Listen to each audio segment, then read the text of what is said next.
Hi all, and welcome to Let's Read. This one's going to be a bit different from usual in that instead of critiquing an apologetics book, I'm instead going to review an atheist book. The book I'm reviewing is A Gift from God by Dan Courtney. This book has the subtitle, How Presuppositionalism Undermines Christianity, and it is an analysis and refutation of the brand of presuppositionalism that is currently popular on YouTube and in debates. The author, Dan Courtney, has engaged in formal debates with presuppositional apologists, including the infamous Cy ten Bruggencate, and his experience is evident in this book. The main theses of the book are that 1. Presuppositionalism is really just a debate tactic rather than an argument for the existence of God, and 2. Insofar as it is an actual argument, it's deeply flawed. The first two chapters focus on the debate tactics of presuppositional apologists, and Courtney lays out various dishonest and frustrating behaviours that are usually employed. It's nice to see them laid out so clearly, especially given how annoying it is to watch during a debate. The bulk of the book, though, is 8 chapters thoroughly investigating the core claims of presuppositionalism. Courtney examines the various positions that are key to presuppositionalism, from knowledge, certainty and truth, through to morality, uniformity, and the laws of logic. Each apologist claim is examined, the flaws noted, and a naturalistic or atheistic explanation is given. Courtney does an especially good job of covering what are deep philosophical questions in a way that is accessible to the layperson. This is important, since much of the strength of presuppositionalism is in introducing fairly arcane philosophical issues, asserting that atheism can't provide a solution, and then insisting that the particular God of the apologist can.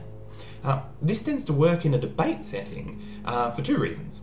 1, simple explanations are actually quite appealing, even if they are wrong. And 2, many atheist debaters are not used to discussing these issues and get caught unprepared.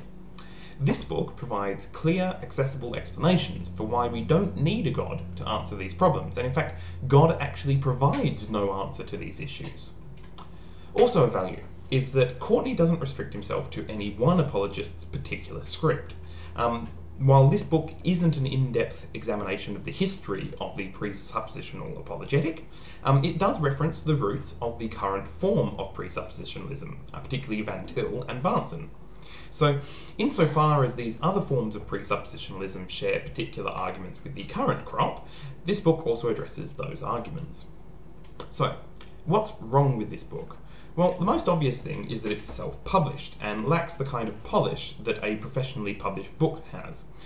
For those who are bothered by typos, formatting inconsistency, and font choices, this will annoy you as you read the book. But the upside to this is that the book is cheap. It's currently selling for $20 US, including shipping to Australia, and I believe it's $12 with free shipping anywhere in the US. That is absurdly cheap for a book here in Australia, and far outweighed any quality issues, especially as the content is so good.